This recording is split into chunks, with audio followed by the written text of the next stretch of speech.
Halo sahabat, ketemu lagi di Lukia Game Channel. Pada video kali ini saya mau ngelanjutin tentang yang akuarium air asin ini. Sekarang udah diisi ikan hiu. Kita bisa lihat ikan hiunya ada dua. Ini hiu black tip shark. Terus ada ikan remoranya juga nempel di bawah. Biasanya orang bilang tuh hiu tempel. Terus saya juga taruh ada beberapa bintang laut, bintang pasir yang makanin pasir. Ada beberapa ikan jahe-jahe, terus cacing laut. Masih kurang sebenarnya morai, jadi mungkin bertahap. Garamnya udah diukur juga semuanya, dan suhu juga udah. Jadi kita akan taruh ikan hiunya, dan naruh ikan hiunya itu juga nggak kayak ikan yang lain kayak arwana atau apa. Bisa ini kalau yang hiu tuh nggak apa-apa dipegang gitu, karena mungkin dia udah lebih biasa gitu. Ini akan puasa dulu sekitar 2 atau 3 hari, setelah itu baru dikasih makan. Ini airnya sempat rada keruh karena memang habis sedikit dibersihin. Apakah nanti kan jahe-jahe ini akan dimakan sama hiu? Kalau hiunya dalam keadaan kenyang, sebenarnya nggak akan diganggu. Tapi kalau udah lapar dan lapar banget, baru tuh dia mulai iseng ngejar-ngejar. Karena basically sebenarnya hiu tuh kalau ada makanan yang dikasih nggak berburu, dia lebih senang dikasih. Jadi mungkin rencana saya akan kasih makan hiu ini setiap hari. Dan hiu ini, black tip ini, dia harus berenang terus.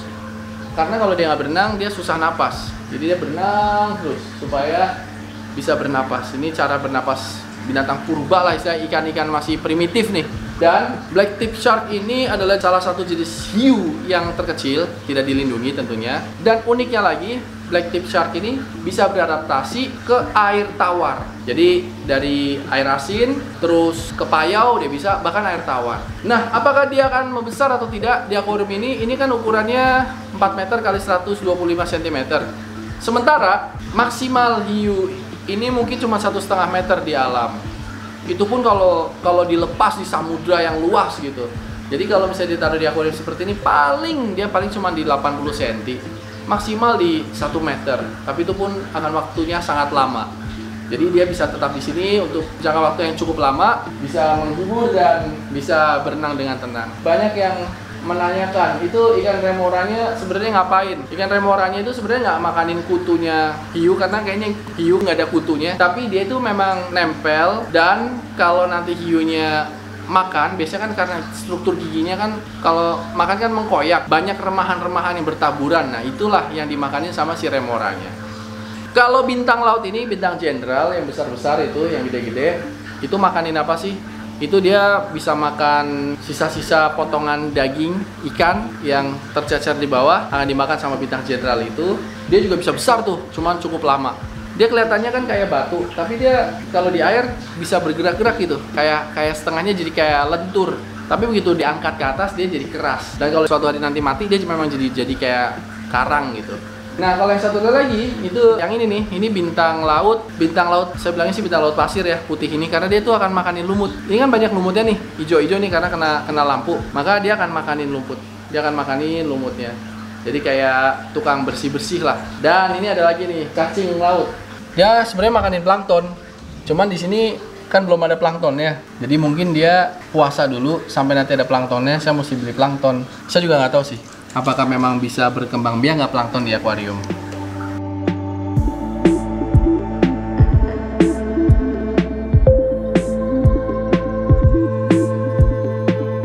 Ini kacanya 2 cm, tempered dan dilaminating, jadi insya Allah akan menjadi kuat. Terus sengaja pencahayaannya saya nggak bikin terang semuanya, dibikin ada gelap terang, karena memang kita kan piara hiu tuh. Jadi sekarang terang, nanti gelap, terang, nanti gelap, biar ada unsur dramatik lah ceritanya.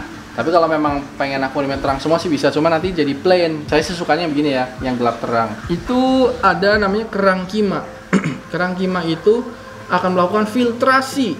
Dia tuh nyedot air dan dibuang lewat pinggir-pinggirannya, nyedot terus. Jadi itu kayak mesin penyedot, dan itu melakukan filtrasi. Dia makannya dari titik-titik yang ada di air, mungkin titik-titik putih, titik-titik apa, semua diserap sama dia. Saya nggak tahu dia sebenarnya makanin apa gitu, tapi dia menyaring air aja, dan dia bisa jadi gede, cuman lama gedenya. Saya sebenarnya ada ikan mandarin buat makanin kutu-kutu yang ada di dalam terumbu-terumbu karang. Kalau suhu di sini, suhunya cenderung dingin karena memang pakai AC ruangannya. Jadi ikannya nyaman-nyaman aja sih. Jadi sahabat, remora itu sama hiu itu ibaratnya simbiosis komensalisme. Komensalisme itu ya dia akan menguntungkan salah satu pihak, sementara pihak satunya nggak merasa dirugikan.